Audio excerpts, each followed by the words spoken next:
All right, everybody. Welcome inside a later edition of Kicking It with Kunkel. We got some things to go over after today's game.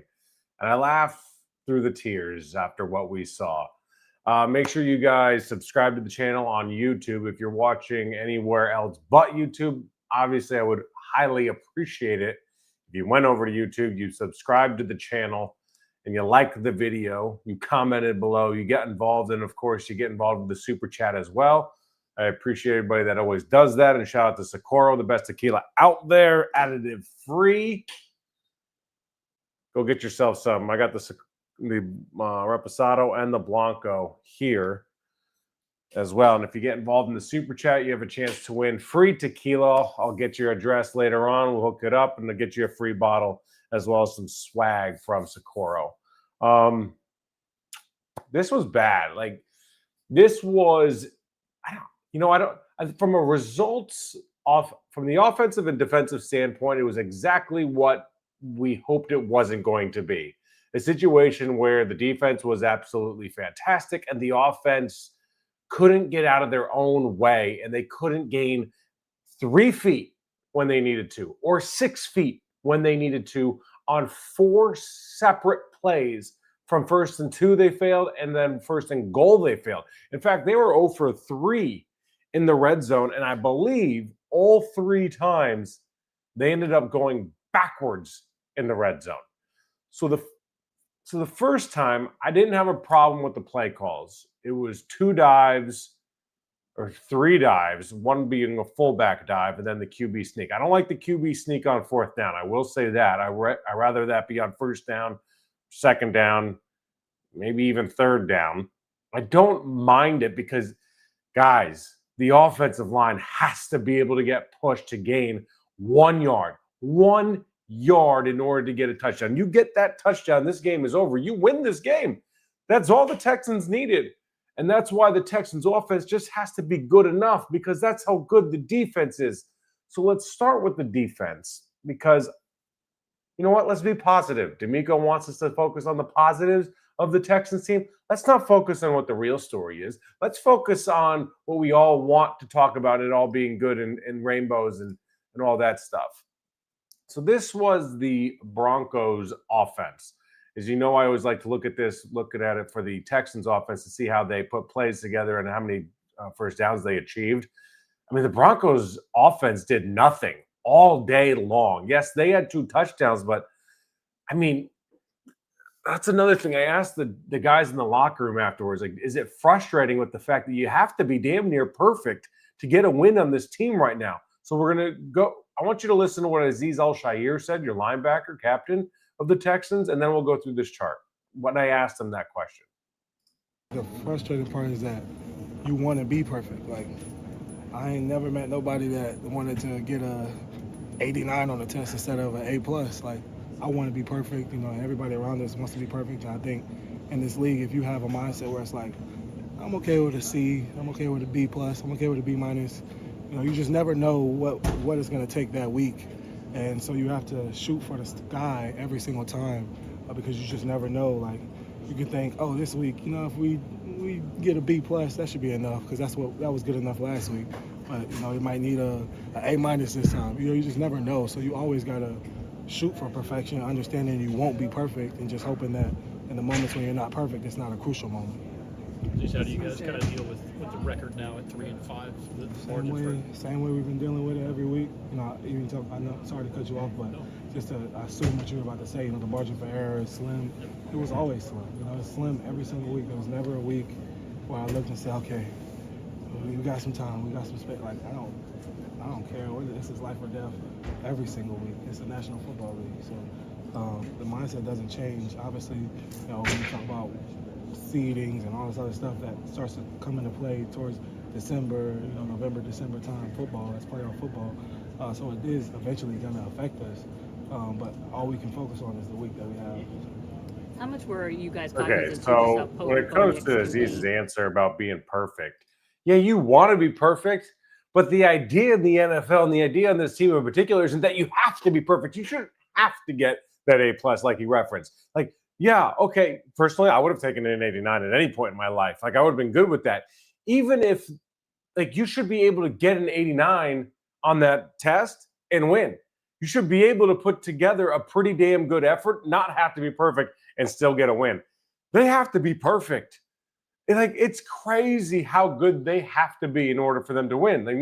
And kudos to Aziz for not throwing the offense into the bus. You know that the defense is starting to get frustrated because they go out there in the first quarter, they pitch a shutout. They give up a touchdown in the second quarter. They force 3 punts in the third quarter. In the third quarter, they allowed 21 total yards. The third quarter, by the way, altogether, I wrote this down in the press box today. Third quarter between the Texans and Broncos, 76 total yards, 3 total first downs, 3 total points, and 5 punts. That was the offensive football that we had to watch today in the third quarter. Listen, man, there is nothing wrong with this possession chart if you're the Texans. You did your job. You did everything that you could. And yet again, the Texans lose a game where they win the turnover battle. Let me say that again. Yet again, the Texans win the turnover battle +2 and block a field goal and still lose. That's where they are in this team. They have to do everything on special teams and defense in order to pick up that offense and get them to the place where they need to be. The offense has to be good enough, and they aren't even close to being good enough. Kaimi Fairbairn missed an extra point. He has to be, a field goal. He has to be perfect. He has to go 6 for 6 for this Texans team to have a chance to win. The defense can't give up that extra point in order for them to win. That's how close this is right now because the offense can't do anything well. I said coming into these final 4 or the next 4 games after the bye week with Seattle, San Francisco, Denver, and Jacksonville, that they needed to average about 18.5 points per game. If they did that today, they would have won. My point is the defense is doing their job. And once again, next week, there is going to be another stat where the Texans are the first team in NFL history this late in the season, week 10, where they have given up the fewest amount of points, they have given up the fewest amount of yards, and yet have a losing record. That was the stat last season. It gets last week. That's going to get worse this week now. It gets crazy. That's where we live. Let's go to the offensive side of the ball now with some stuff. Let's go. Third downs was atrocious. They were excellent against the 49ers. That was my stat of the game for the guys because I'm never asking for this offense to score a whole bunch of points. I'm never asking for this offense to go out there and score 42 a game. I'm not even asking them to get 3 touchdowns a game like they did in the fourth quarter against the Titans. I'm asking for this offense to go out there and control the ball, control the clock, and they did early. They had a very good first drive, 14 plays, 3 first downs achieved, but they missed the field goal. Can't have that. You have to be perfect. And then their next drive, 8 plays, 57 yards, 3 first downs. They get the field goal. Then the second quarter, they string together some pretty good possessions, 10 plays, 9 plays, and then it falls apart. Obviously, that's where CJ Stroud goes out, and that's the big concern right now is what's going to happen with CJ Stroud in this concussion. It's huge time prayers for CJ. Big time loss, obviously, on the field for the Texans, but even more so, from a football standpoint, obviously on the field. Off the field, as a human being, really rough to see. Beloved and highly respected around the league. You saw a lot of Broncos players put their hands near CJ and praying over him. A lot of people down on one knee because it was scary at first.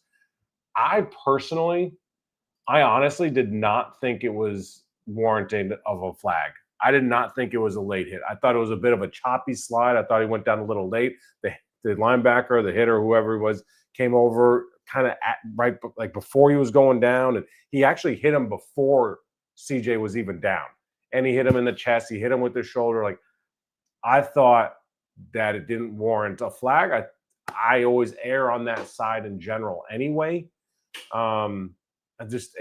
We've got to figure out a way. The NFL has to figure out a way where these quarterbacks can give themselves up without making themselves vulnerable. Because again, we're asking the predator and the defender to protect his prey in the ball carrier, and it's just not going to work. You can't ask especially when the quarterbacks are trying to like weasel their way a couple more yards. That's not what CJ did today.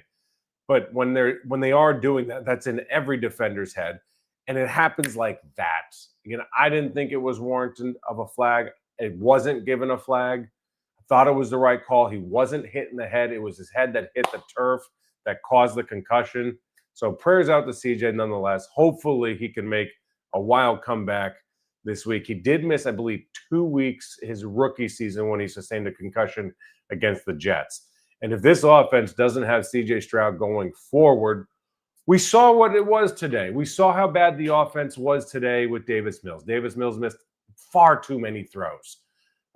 So for the crowd that wanted Davis Mills in because they thought CJ Stroud was the problem, it's time you lock it up.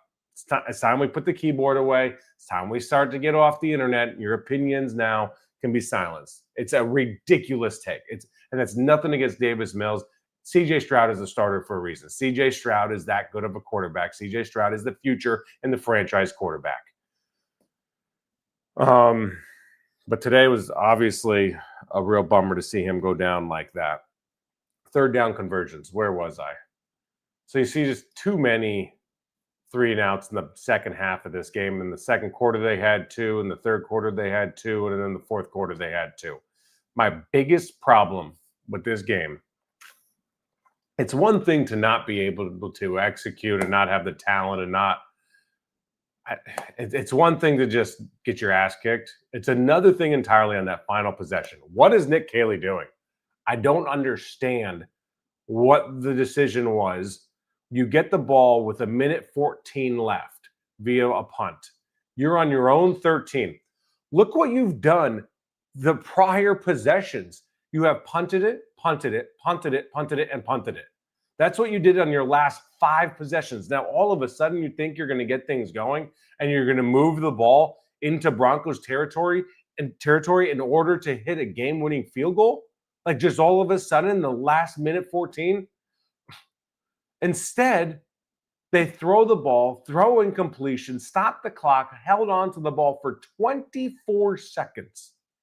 24 seconds they held the ball on. They give the ball up with 50 seconds to go, and that brings up the Broncos' final possession of the game. You look at the very bottom. Like, this is what happens. They get the ball in the 36. They don't have to get all the way to Houston 16, but they did on 6 plays, 48 yards and 2 first downs. They were able to due to some busted coverages and what DeMeco Ryans said was lack of discipline. They did do that, but it was a short field for them because the punt wasn't even very good. It was a bad situation that Nick Caley put the special teams unit in. I don't understand it. And again, they have to be perfect. And I asked Henry To'oto'o, who gave up a touchdown, by the way. He tried to sit on a route, and Harvey had no desire to sit. He just took off to the end zone. It was a bad play by Henry. Here's my conversation with him in the locker room afterwards. I mean, it's tough as a team. Like, we want to win these kind of games. These are the kind of games, you prep all summer for, all OTAs. Like, these are the games we work the way we work, so we'd be able to get, these kind of games out of our way. Henry, on the touchdown, what did you see on that play as it developed? When he scored on me? I mean, just great play by him. I'm in one-on-one coverage with him, and I just got to be able to play. Henry, to be the kind of team that you guys hoped for, that you guys wanted to be coming off. That was him holding the keys. I'm ready to go, guys. I want to get the hell out of here. Last year, what do you think needs to happen? We got to stay together. I think that's the biggest thing. Like, we can't panic. We can't all separate. We still have a lot of season left, and we're a really good team. We know that, and it just comes down to us finishing games and finding a way to win. You guys played really well defensively. Is there a frustration level with the fact, like, you got to be damn near perfect if we want to win any games right now? No. Like, it's a team sport. Like, that's what we're all in it together. We know there's plays on defense that if we stopped them, they wouldn't even win. We're in a situation where if they didn't score, they didn't win. So we got to do a better job of that. All right, so the guy's saying all the right things. I think afterwards, the best interview that I had, I put up right away, was tight end Dalton Schultz. We don't talk to him often. He's usually pretty quick to get out of the locker room after losses, after wins, after practice, you name it. So we don't hear from him a lot. But he had himself a pretty good game. He's had himself a pretty damn good season as well. He's been quite reliable. Today, He had 8 targets, 6 catches, 77 yards. So he was the leading leading receiver today, obviously as a tight end. The longest rush today, by the way, was 8 yards by Nick Chubb. The next one was 7 yards. Davis Mills and Woody Marks.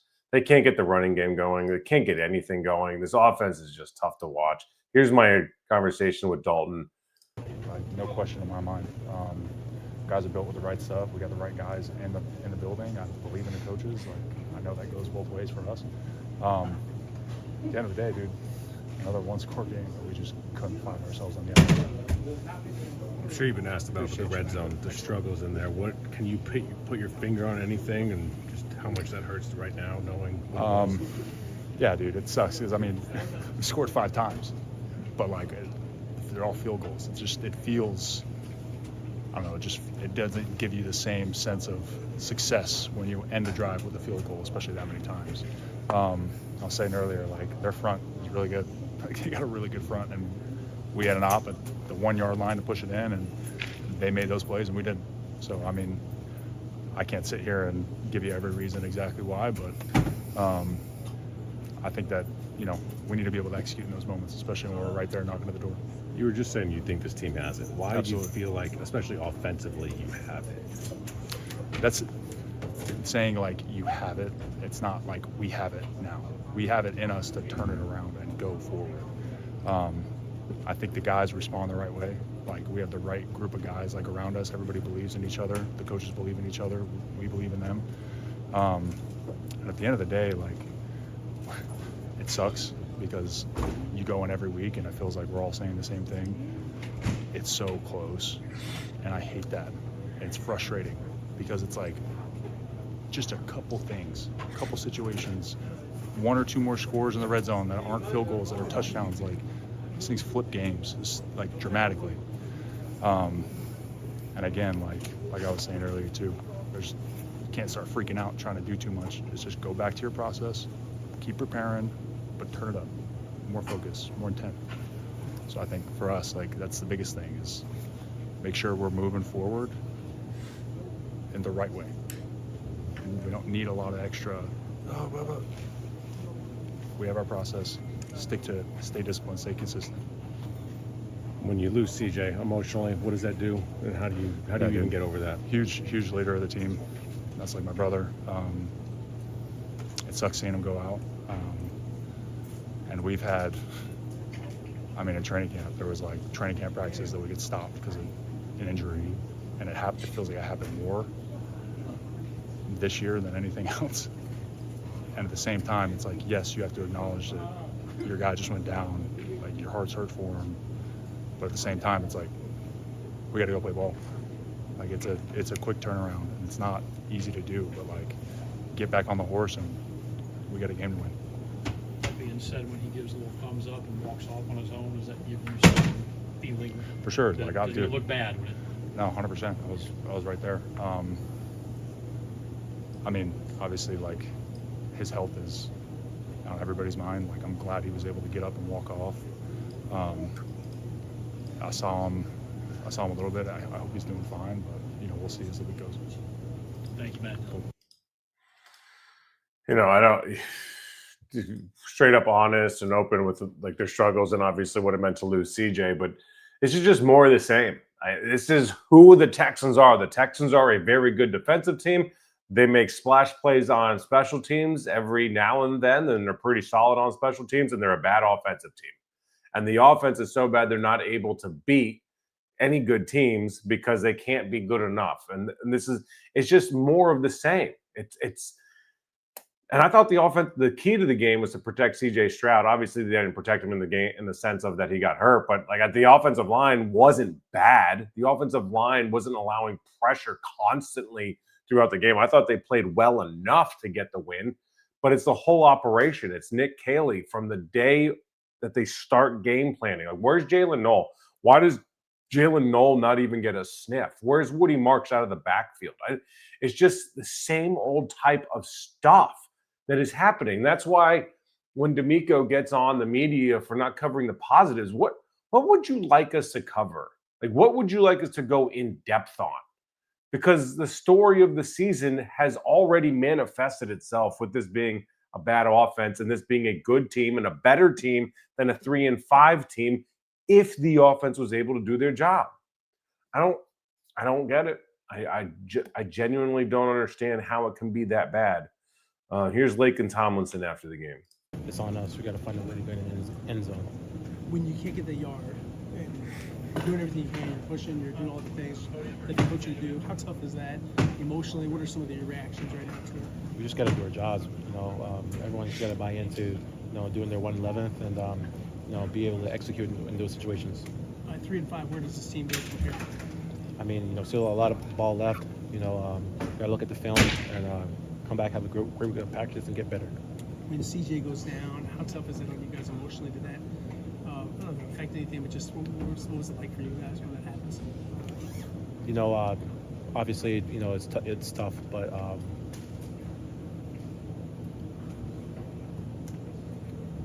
it's tough, So I feel like Davis came in and did a great job for us, and Can you kind of take us through or explain the emotions that you're feeling? It looks like you're kind of maybe holding back. next man up.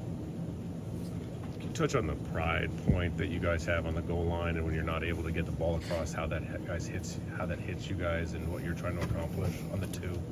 We just got to execute at a higher level. Everyone got to do their jobs and find a way to get in the end zone. Yeah, here's the point.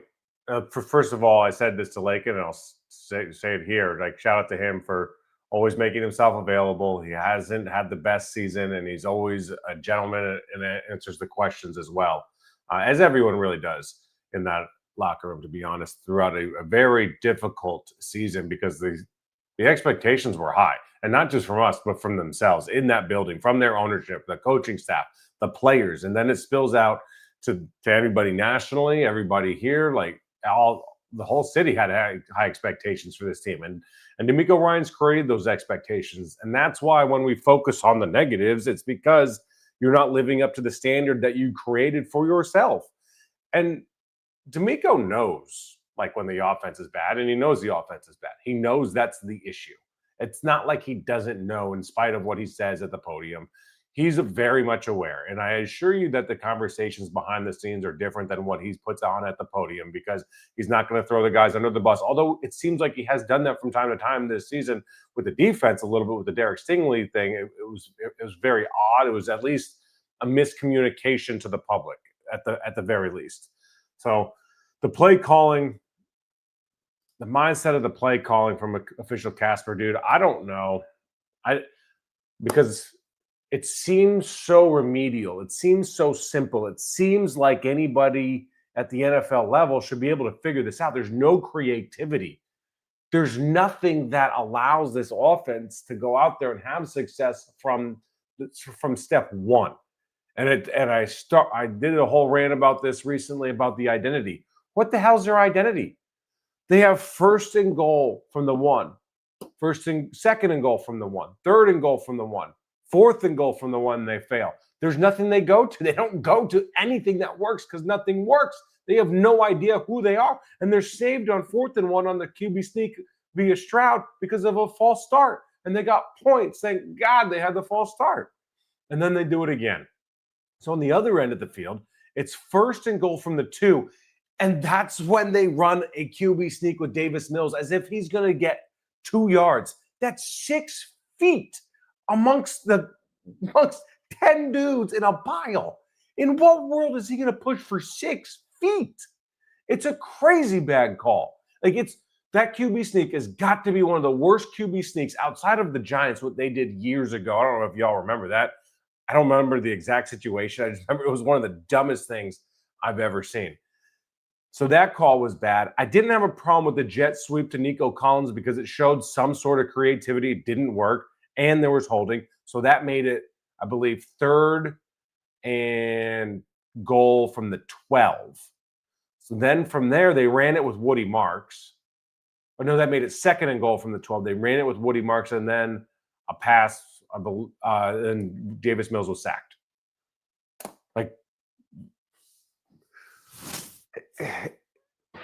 it's middle school type crap that keeps getting in the way of these Texans, and then they kick the field goal.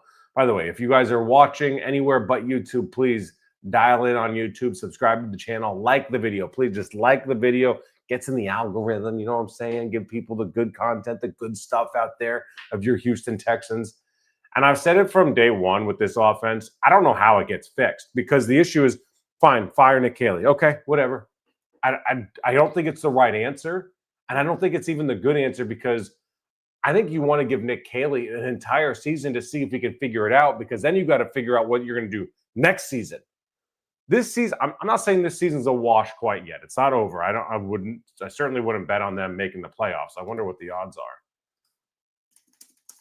are.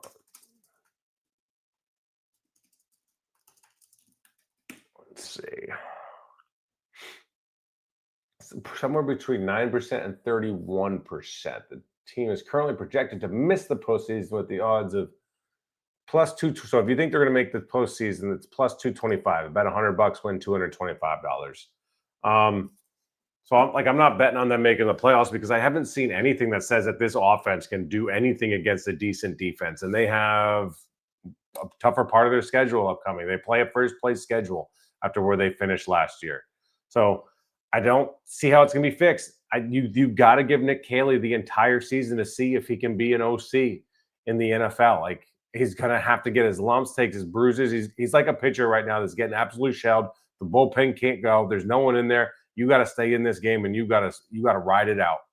Like, you got to take your medicine, because everybody that's in that building right now that works on the offensive side of the ball is trying to help fix it.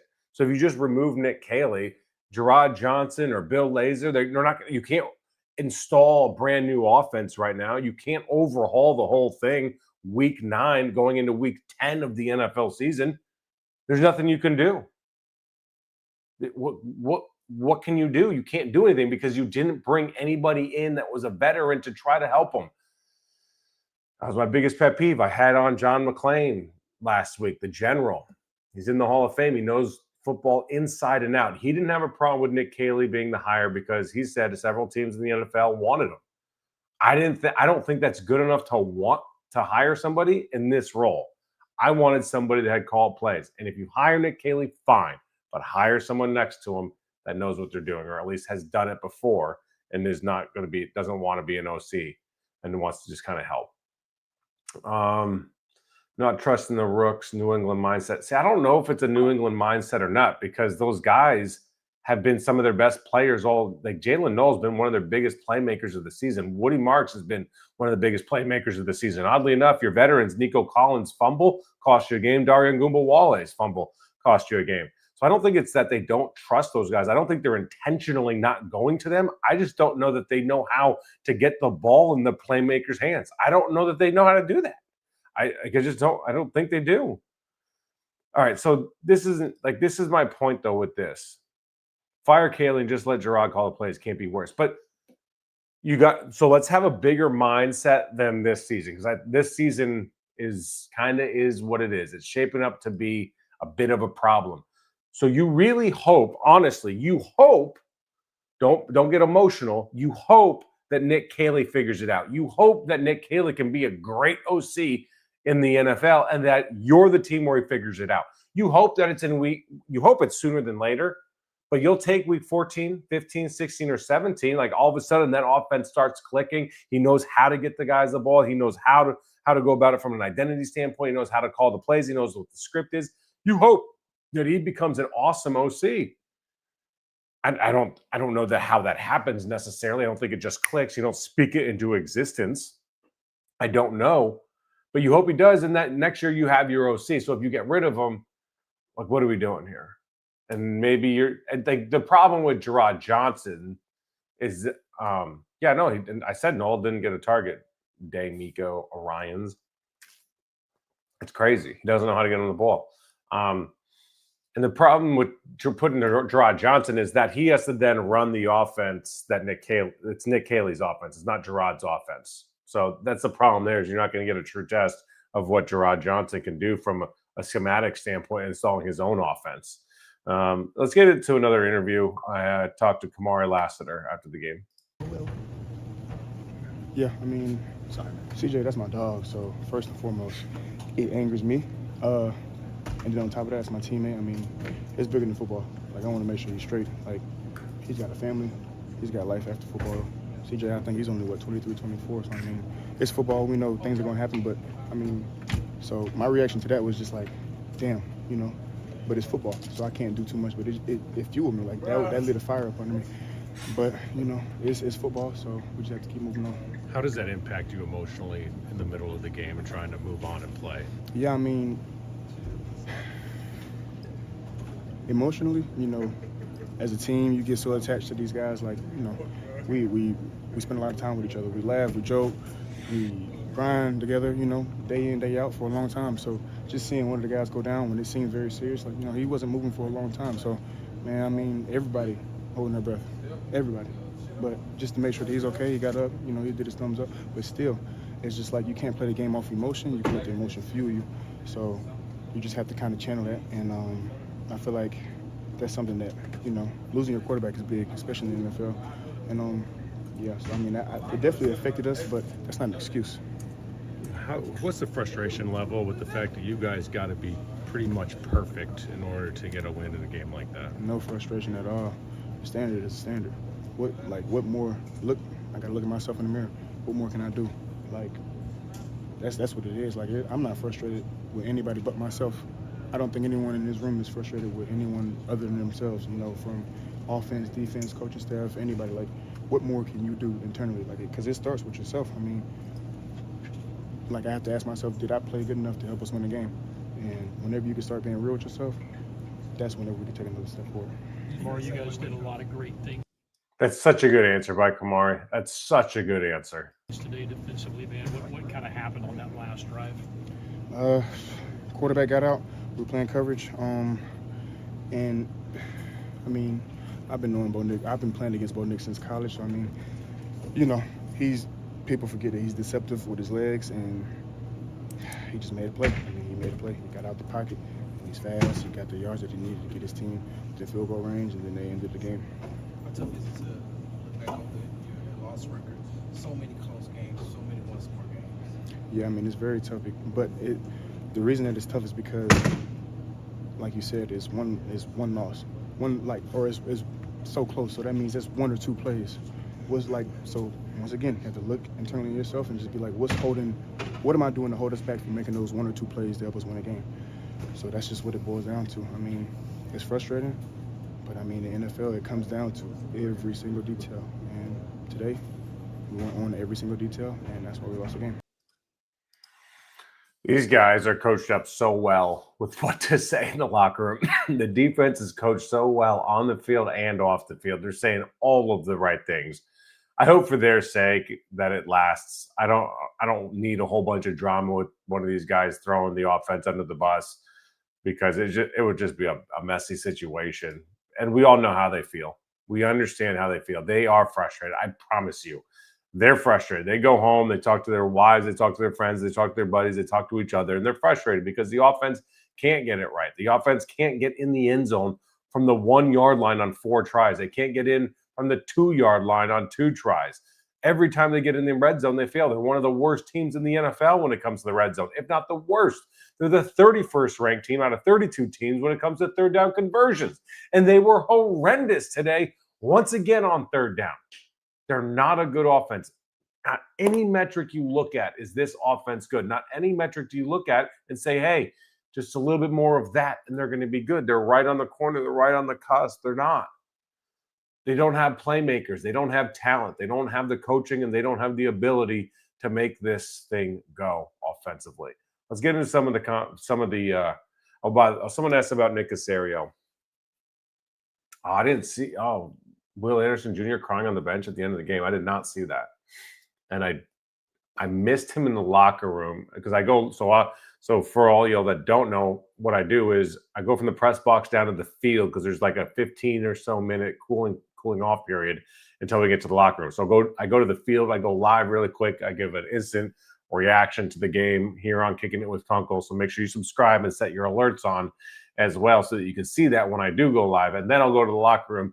Today I was like 3 or 4 minutes late, and a lot of guys got out of there very quickly, as you could probably imagine. So I didn't see Will Anderson Jr. That doesn't mean he didn't talk after the game, but I did not see him, and I did not see him crying.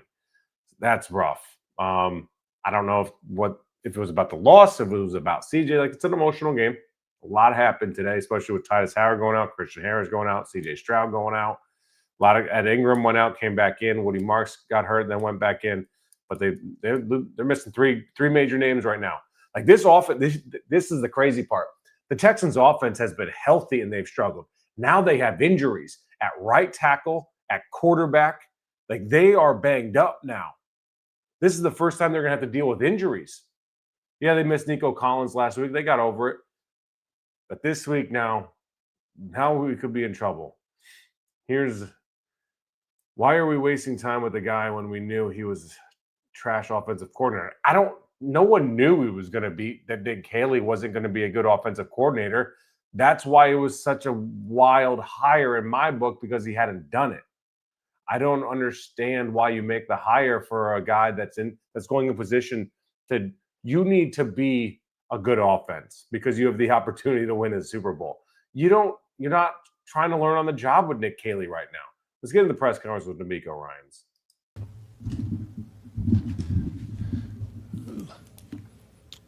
All right, good afternoon. Coach, DeMeco, you all had 6 plays inside the 2-yard line and didn't score. How do you grapple with that fact? To start for us, it wasn't good enough. We were in the red zone multiple times as an offense there at the 1-yard line, had multiple opportunities to get it in. That's just about, it's sheer willpower. To me, it's at the 1-yard line. We got to find a way to, displace guys at the line of scrimmage and punch the football in, right? And that's what it takes. In that situation, we didn't get it done. Multiple other opportunities in the red zone, we came up short. Right? We made it in the red zone 3 times. Like to see us convert and get in the end zone versus a really good Denver team. Credit to those guys. They did an outstanding job. Defensively, they did a good job of getting stops. They needed to get stops. We didn't play well in the red zone. We didn't play well on 3rd down. So if you don't win in those situational, critical moments of the game, it's going to be hard to win it. How disappointing was it that your defense was able to get 3 straight stops there before their last drive, and you guys weren't able to get anything going on offense? It's disappointing as a team. We didn't finish the game. Right, the defense, they did a good job of getting stops multiple times. We just sputtered there offensively. We lacked some being able to move the ball. We lacked being able to move the ball. Do you remember 2 weeks ago when DeMeco Ryans told me their identity was moving the ball? Being able to sustain drives there in the second half, it just wasn't good enough. We kind of sputtered along, had quick 3 and outs. When it's not good enough, we need to be able to move the ball there. Yeah, but you can't do it in that situation because you can't impose your will on them. You don't have an identity. The identity is how you achieve the goal. The goal is to move the ball. And when you lack moving the ball, you sure as hell don't have an identity. From your vantage point, just take us through that CJ Stroud play where he got injured. Just what were you kind of seeing, things of that nature? Yeah, CJ scrambled. Of course, he slid, and the guy, came up and hit him. As I see, it's unnecessary roughness. He hit the quarterback when he's sliding and giving himself up. If I'm incorrect on the rule, I've seen that happen multiple times, with our guys, and we get the penalty, but for some reason, it just didn't happen there. So we'll look at the film and see, what actually happened there. At the end of the day, we lost our starting quarterback, all right, because of the play. And anytime you lose your starting quarterback, it's always tough. Davis battled, tried to do a good job there. He battled, but we just didn't do well offensively once we lost CJ.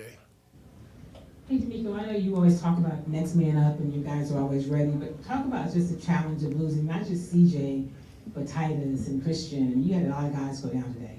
Yeah, a lot of guys went down, Kim, and it's easy to stand up here and make excuses about, like, at the end of the day, I truly believe, like, that happens all across the league all the time. And you don't make excuses about who's in the game or who's not in the game. Right? We still had an opportunity there to close the game out and win it. Right? It's just a matter of, man, are you remaining disciplined in the moment? Are you playing the way you're supposed to play, doing the things you need to do to win the game? Everybody has to pull their weight. No matter who you are, when you get your opportunity, right, to play in that game, if you suit up, you have to be ready to go out and execute and play good football. Coach, on that last offensive possession that you all had. But if you can't play good football, go out there and execute with your starters. In what world do we think they're going to be able to do it without Titus Howard and without CJ Stroud? That's the scary part. This team has been healthy. They now have injury concerns at two major positions at starting right tackle and starting quarterback. Was there any thought to maybe running the clock down just a little bit more, especially? This is a good question by Sarge. This was my biggest pet peeve of the game. The final possession of the day, you do this. In what world is this what you're supposed to do? The final possession, you get the ball back with 1:14. You hold on to the ball for 24 seconds and punt it back with 50 seconds on the clock. That's the very last possession you see on the bottom of your screen. Why do you think that you're going to start moving the ball when you're on your own 13 when your previous possessions, you went 3 and out, you gained 18 yards of prior possession, 19 yards of prior possession, 7 yards before that, and 8 yards before that, and all of them ended up in punts.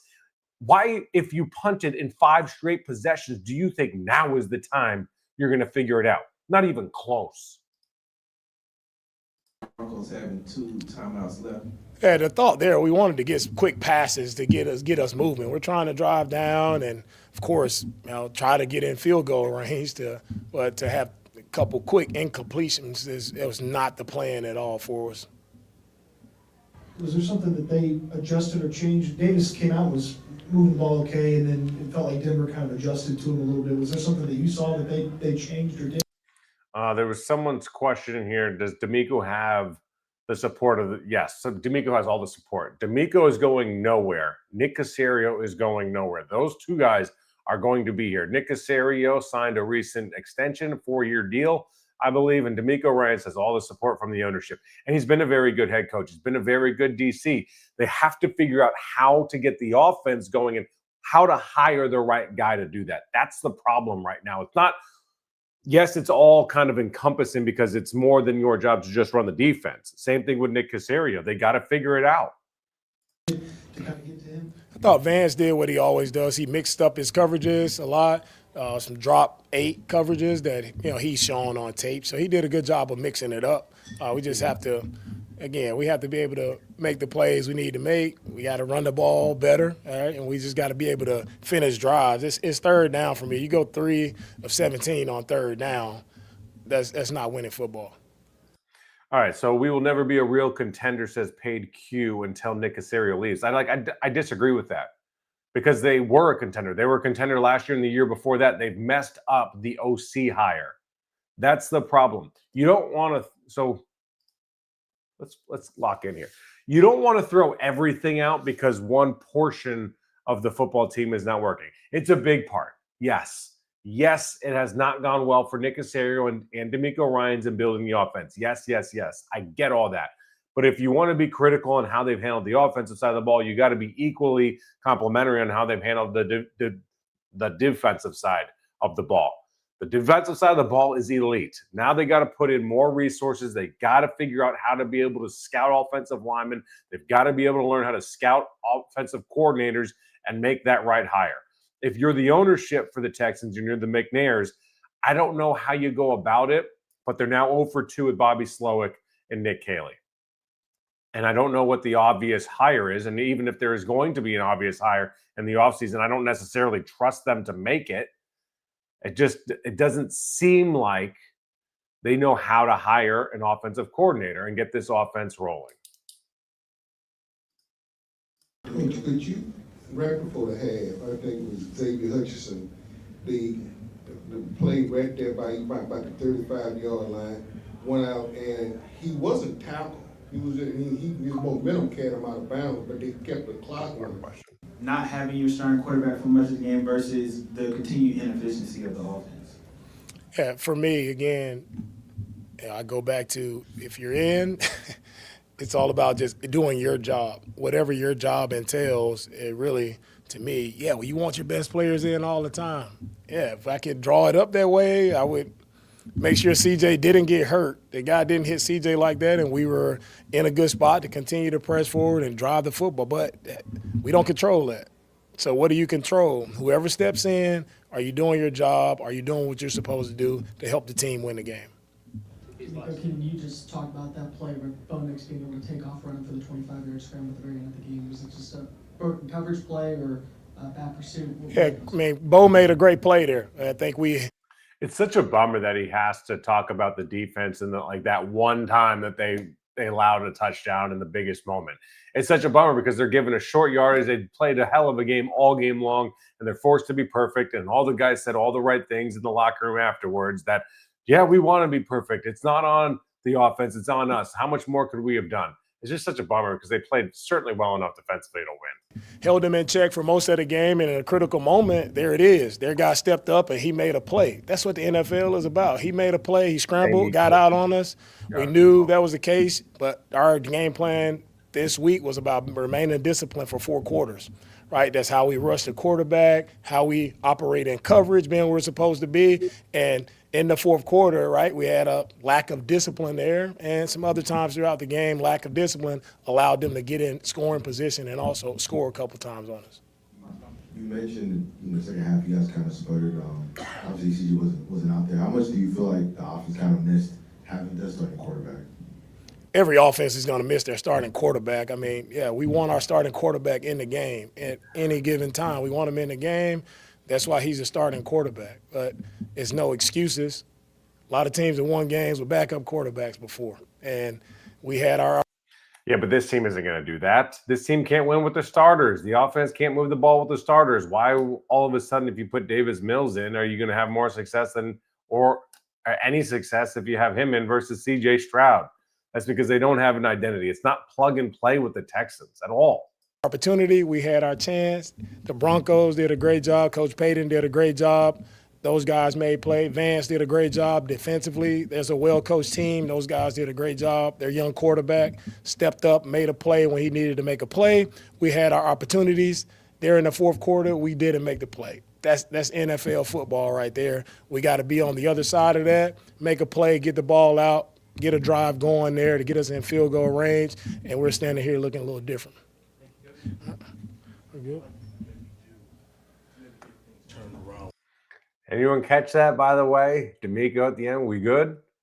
That's how he ends press conferences. That's why I said last week when he tried to wrap it up. Now, he didn't walk away from the press conference when he got into it with the media, but that's what he says. We good? So when I say to everybody, bro, I've been covering this guy for 3 years. I know how he kind of wraps up press conferences. That's how he tries to kind of – that's just kind of like his like social crutch to end the press conference when he walks out. That's all. Told you. Yeah, for us offensively, again, it all goes back to and it's in the red zone. We got to do a better job of finding a way to get in the end zone. Like if we can't get in the end zone, score points is going to be hard. For us, turn around with the offense. We're good. Turn around with the offense. Yeah, for something about how bad the offense was. Yeah, listen, man, they need to score touchdowns. One touchdown. That's how good the defense is. 1 touchdown. So everyone's talking about the Nick Caserio being the problem. Yeah, Nick Caserio and DeMeco Ryans work in tandem when it comes to the offense, defense, special teams, all 53 men on the roster. So if you want to give them credit for what they have done on defense, you've got to also, if you want to be critical of what they've done on offense, you got to be complimentary of what they've done on defense and on special teams too. You can't throw it all away. That's why it's so damn hard to win in the NFL, because you have to nail it in all 3 phases of the game. And you got to get real lucky in situations that the quarterback class is good. The year that you are bad, you can get your guy. The Texans have their guy. Now they got to put the resources into protecting him and know how to go out and scout offensive linemen, pick the right offensive linemen. I don't know that the pressure rates are out yet for the Texans game and how Ariante Ursary did, but he had a really good game against the 49ers. I don't know if the numbers are out quite yet for today's. I'd be willing to bet they're not, and they'll come out tomorrow is my bet. Let's see. Season leaders. But this offense, if they don't score in the red zone, like that's what even more frustrating is that they weren't even getting into the red zone. I believe they had 4 red zone appearances in the first 3 games. They were 0 for 4. They weren't even getting into the red zone. They got into the red zone today. They got inside the 10 today. They got inside the 5. They got inside the 2, and they couldn't score. You can't physically get any closer to the end zone without getting in than what the Texans did today on several attempts. That's how bad it is. That's how frustrating it is for these guys right now. Trying to see if the pressure rates have been put out yet.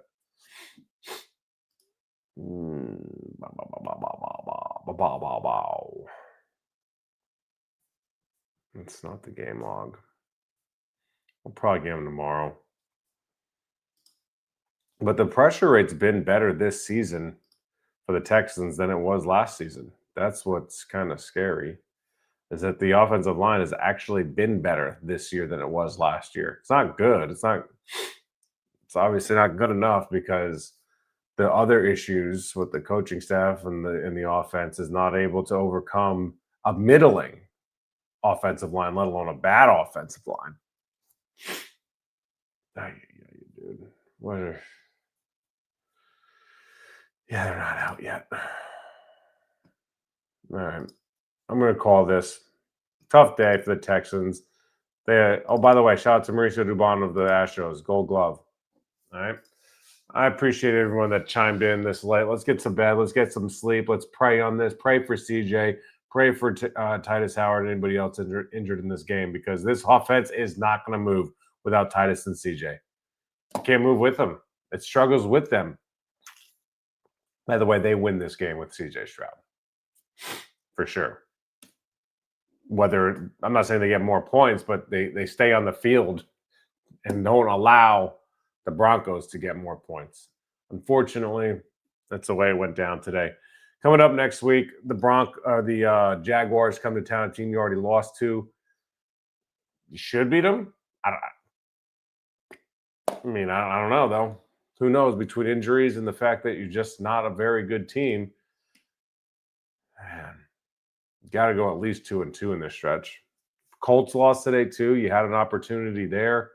Failed to capitalize on that. You were very much within shouting distance because you still play the Colts twice this season.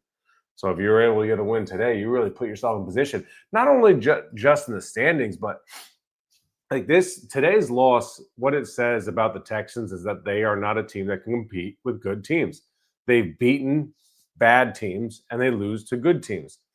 Let's see if I can bring this graphic in really quickly before we sign off tonight. I made this video throughout the week of the teams that they've played and then the teams that they've lost to. And you can see very significantly it's based on the team's offense and defense and where they rank in the league and their efficiency. Got it. How about them apples? All right, so you see where the Texans are. This is going into this week, by the way. You see the y-axis is defense, the x-axis is offense. So the defense at the very top, that's the best defense in the NFL. And I don't know that you can get higher, but you're going to get higher this week after how good you were. Offensively, you're on the wrong side of the y-axis. Not very good. And then you see the teams they've beaten, the 49ers, Ravens, and Titans, all in the negative quadrant. So you're beating bad teams, as you should. Okay, that's a check. But now can you beat teams that are good? Well, who are the teams that they played that are good? The Buccaneers, the Seahawks, not even the Jaguars, and you lost to them. And now today you lost to the Broncos. So there are those teams, and you see, obviously, this is last week's video that I made. So the Broncos aren't circled, but you see where they stand. And that's the problem. Like, you're not beating any team that is competent. You're just kicking the crap out of teams that are bad. So that's where you stand. That's where you are in the NFL. You are somewhere between the 20th and 25th best team in the league. Like, I don't know. Everybody in that right quadrant is better than you. The upper right quadrant, I don't know. It's just a bummer. There's so much wasted talent out there. Yeah, number one in defense, man. Number one. And that the defense was better today. The yards allowed today, EPA-wise, was crazy. Bo Nix was terrible against this defense for the longest time. It just happened to click late. Colts are going to come back to earth a little bit. But by the way, the Colts had 6 turnovers today. The Colts lost by 1 touchdown and scored 20 points. They scored more touchdowns than the Texans. They scored more points than the Texans. They lost by 1 possession, the same as Texans, 3 versus 7, and they had 6 turnovers. I mean, it's almost a little scary to think about how good that offense is if they held on to the ball today. And they're the worst team. They're the 31st ranked team in third down conversions going into this week. And I believe they're the worst team in the NFL in red zone conversion when it comes to scoring points. Actually, I think that they might be 31st, right ahead of the Raiders. But it's only going to get worse after the numbers today. Just a tough game. I wish this team could put it together. Obviously, it's just a lot more fun covering a winner. It's a lot more fun being able to talk about all the positives and highlight what the defense is doing and having that be the story. Because then the city really gets behind the team and gets behind the defensive identity if the offense is just able to not drag them down. Bummer of a day.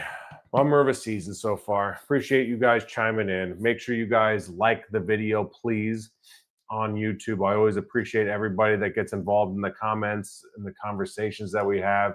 Appreciate you guys, anyone that does super chats as well. And just share this with everybody and anybody. Subscribe to Kicking It with Kunkel on YouTube. Make sure you follow me on Instagram and TikTok and X, you name it. We'll go through the comments really quickly. It's almost like I don't want to end the show. Let's see what we got. Anything in particular that I did not hit on? Get in there real quick if you want. 49ers game was a fluke. I don't think it was a fluke because I think that the 49ers were banged up, like really, really hurt. So you took advantage of it. They looked good offensively from, like, the 49ers did some weird things in that game. I don't know why they kept long neck, slow-ass trash Davis Mills. Well, dude, Sydney, what's the alternative? Like, honestly, Graham Mertz? Guys, your first-string quarterback, CJ Stroud, your second-string quarterback, Davis Mills, and your third-string emergency quarterback, Graham Mertz, are in that order for a reason. And it's really not very close. You want Graham Mertz versus Davis Mills? Davis Mills has been in the league. He knows what he's doing. I'm not saying he's the world beater and he's the reason. Come on, guys. I'm not telling you that he's good. I'm just telling Sydney's got it out for Davis Mills. Like, Davis Mills was not the reason that they lost. Like, he played badly. There was a whole lot of stuff. That's the issue that I've been talking about all year as well. The issues start at the top with Nick Caley, off the field game planning, then the play calling, then the offensive line in certain games. I don't think it was a major thing today. And then if you have a problem with the quarterback, it's like down here. So there's so many issues before you even get there. Davis Mills comes in after CJ Stroud gets hurt as the backup. Come on. Help me understand the mindset. We did that. What do you feel will change? I don't know. Loan officer, who cares? I have no idea. I have no idea what could change because nothing has changed. You haven't progressed. Where has the team gotten better? The team hasn't gotten better anywhere. They haven't done anything better today that they did worse in weeks 1, 2, or 3. They were arguably worse in every facet of the game today. Granted, it's the best defense they've played since the Rams in week 1. Okay. But if you want to be a playoff team, you're going to go up against good defenses. You've got to be able to gain 1 yard on 8 plays. Couldn't do it. Will Kunkel need to be an OC? Anybody other than Nick Caley? Yeah. See, that's the funny thing is I don't pretend to know more than Nick Caley, and that's what's scary is that I know that this is all bad, and I don't know how to fix it. I'm not telling you that. I'm not smarter than Nick Caley. Nick Caley knows more offense than I do. I can willingly admit that, but obviously he is not fit for this offense, this roster, this job, whatever it might be. It is not working. Another thing, I don't understand why. So DeMeco Ryans fired Bobby Slowick. Fine. Even if he kept him, fine. I still thought they should have brought in a veteran play caller, someone that had a failed head coach that had been there and done it. But why'd you? I still don't understand holding on to Cole Popovich and Gerard Johnson. Not that they should have been fired, but if you're going to revamp the offensive coaching staff, then revamp the coaching staff. I don't get why you keep some guys in places when you're trying to revamp the whole thing. Does Nick Caley not want his guys? Maybe those guys he wanted, to be fair. I don't know. It's just something I don't understand. That's all. Oh.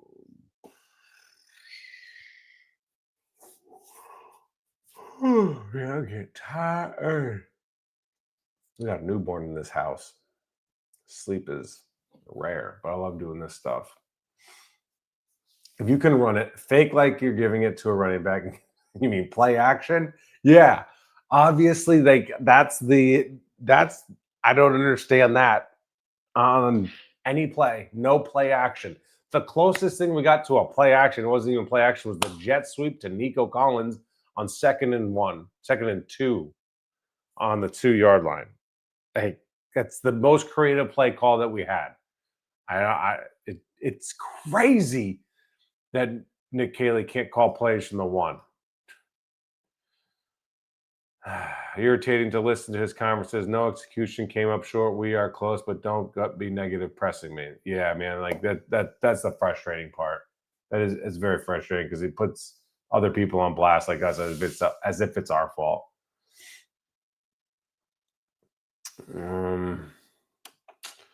Kunkel, y'all need to get real with Miko on Fridays. Meet with media only meetings. Yeah, I don't like those. Kind of were when they were off the record. They were kind of pointless because it was the same type of coach speak. Because I don't think he trusts certain people in that room, and I think he's probably okay on that. I think he's right.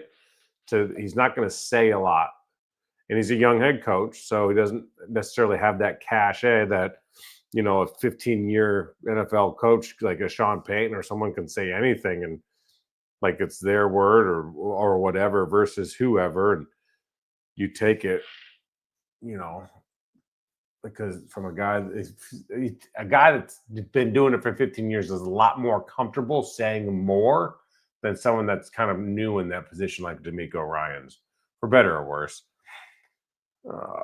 Man, I just 1 year of my life where I get to truly feel like the Texans are contenders, man.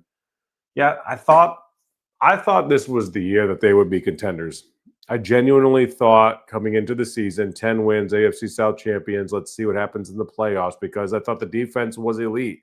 I was right on that. I was not right. I thought I thought that was the case if the offense could be good. And to be fair, I raised a lot of questions coming into the season.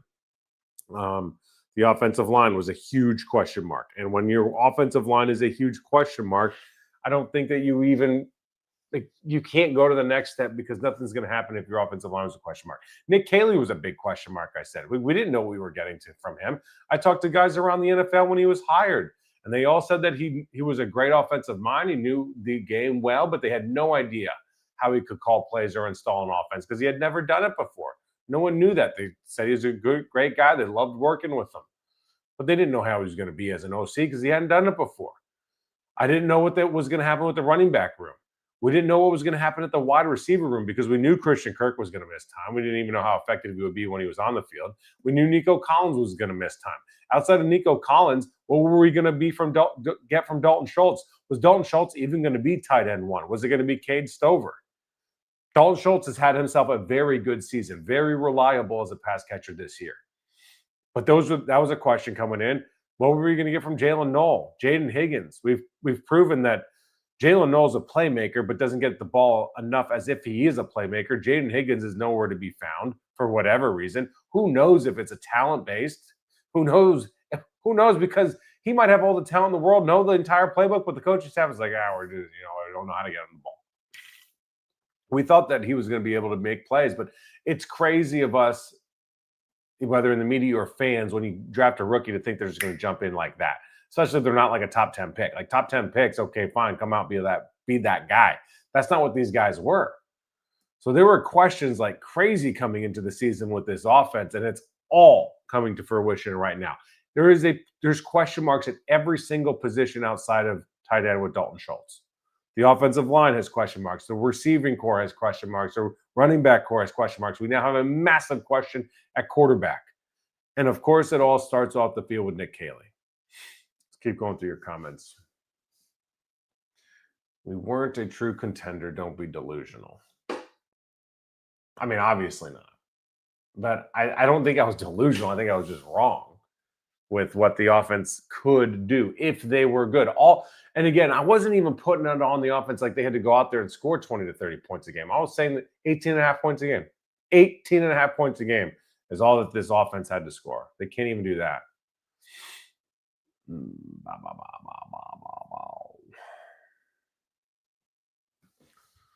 Sometimes I wish Miko was an offensive player versus a linebacker. Yeah, but then you wouldn't have the defense you have. Then he wouldn't necessarily be the same type of person that he is. Like, just all that you want is a guy that can just hire the right guy to make the offense go. Now, this is what's interesting, and I said this on another show of Kicking It with Kunkel. By the way, subscribe to Kicking It with Kunkel on YouTube, like the video, comment, share it, set your alerts up, and get in that super chat. Please. This is what I said about DeMeco Ryans, and I don't think he's going anywhere. He's got the full support from ownership. He will not be fired. However, if he were to be gone, the only reason he would be gone is because in order to get an offensive mind in the building and know what you have, is you have to go out and get an offensive-minded head coach.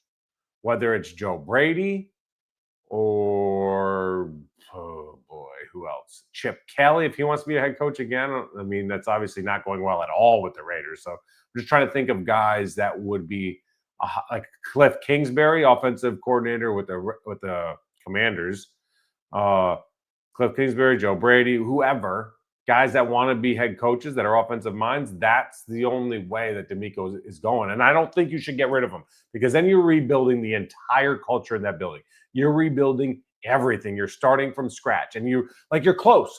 You are close. Jokes aside, you're close as the whole pie is trying to be built. You've got a lot of it. You got Frank Ross, who's a hell of a special teams coach, does it again today. He gets a muff punt, fumble recovery, and a field goal block. DeMeco Autry again. Again, the special teams does their job, 5 field goals. The defense does their job. You've got that part of the pie figured out. It's the offense you got to figure out. And you have your franchise quarterback in CJ Stroud. So you've just got to figure out the rest of it. If you get rid of DeMeco and you get rid of Nick Caserio, all of a sudden you're starting over. Like, you are starting from scratch. And odds are, the way it works in the NFL, when you hire a coach like this, that's kind of like guys like some success and is doing well, and you fire and you restart, the next guy doesn't work. Just odds are. And then you're in this hiring cycle all the time. And then you're wasting all of the years that you have with CJ Stroud. And that's what's frustrating right now, is that you are wasting a championship caliber defense. That is a fact. And guys are about to get paid, and you're not going to be able to have everybody on this roster going forward. Oh, man. Pass to Kirk, like on 4th down. I don't know exactly, Christina, what you're referencing, which play that is. Maybe it was the one over the middle. Maybe. On the bright side, the coordinators haven't had a fist fight on the sidelines. Did that happen somewhere else? What are you referencing exactly, Jerry? Oh, Christina says when on the 1. Are you saying that? Oh, you're just saying in general that's the play you would have called. because I don't remember that play happening on the 1. Oh, the Oilers fist fight. Yeah, okay. Way back when. Yeah, at least that's not happening. I agree. I hope that the offense and the defense and the locker room sticks together. I really do. But man, we are getting really close to this defense just playing their ass off every week. And someone's saying something out of frustration because the offense stinks. All right, that's it. I'm going to wrap it for real, for real. Please, everybody, go to YouTube, subscribe to Kicking It with Kunkel. I appreciate everybody locking in this late and kind of having a little bit of a therapy session with me. We'll be on throughout the week. I'll have more interviews. Rockets going on this week as well. They practice tomorrow, which let's see what their schedule is of the week. Look at me just dragging on. Like as if I don't have something bad to do next and I don't want to do it and I'm avoiding it. All I have to do is sleep. All I need to do is sleep. Yeah, so they have a shoot around tomorrow. Yeah, because they host Dallas, the Mavericks tomorrow, then Memphis. They are in Memphis on Wednesday. All right. And again, shout out to Mauricio Dubon for winning the Gold Glove tonight at the utility position. Stud. All right. I appreciate you guys. Like, subscribe, etc., etc. One last comment. Keep posting, says Christina. Well, throughout the week. I appreciate you guys. Thank you so much for everything. Sleep tight, sleep well, and pray for CJ. All right? Peace.